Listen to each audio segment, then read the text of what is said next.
السلام عليكم ورحمة الله وبركاته. الحمد لله. الحمد لله الذي نحمده ونستعينه ونستغفره ونؤمن به ونتوكل عليه. أما بعد.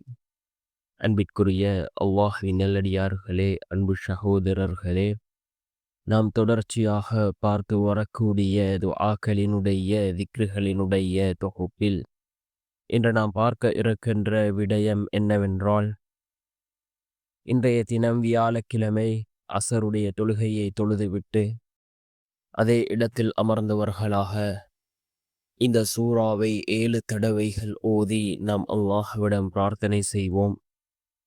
இந்த சூறாவை ஓதி நாம் அல்லாஹ்விடம் பிரார்த்தனை செய்தால் நிச்சயமாக அல்லாஹ் ஜல்ல சுப்ஹானஹு வ தஆலா நம்முடைய பிரார்த்தனைகளுக்கான பதிலை அல்லாஹ் வழங்குகின்றான். அதே போன்று நம்முடைய தேவைகள் பூர்த்தியாகும், நிம்மதியான சந்தோஷமான வாழ்க்கை கிடைக்கும், நம்முடைய வருமானத்தில் அல்லாஹ் அதிகரிப்பை ஏற்படுத்தி தருகின்றான். அப்படிப்பட்ட மிகச்சிறந்த ஒரு சூறாவை தான் நாம் இன்றைய வீடியோவில் பார்க்க இருக்கின்றோம்.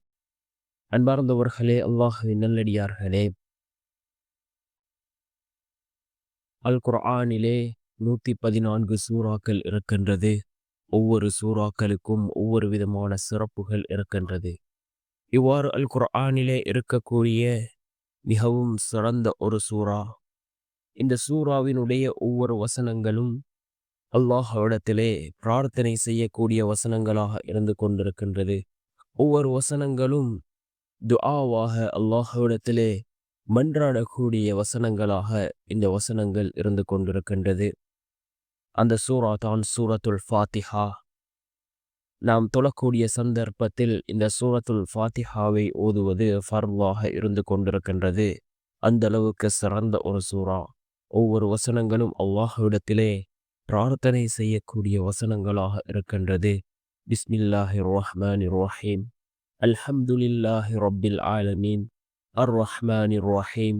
மாலிகி யௌமித்தீன். இய்யாக நஅபுது வ இய்யாக நஸ்தஈன். இஹ்தினஸ் ஸிராத்தல் முஸ்தகீம். ஸிராத்தல் லதீன அன்அம்த அலைஹிம் கைரில் மக்தூபி அலைஹிம் வலத்தால்லீன். ஆமீன் என்று வரக்கூடிய இந்த வசனங்கள் ஒவ்வொன்றும் அல்லாஹ்விடத்திலே பிரார்த்தனை செய்யக்கூடிய வசனங்களாக இருந்து கொண்டிருக்கின்றது.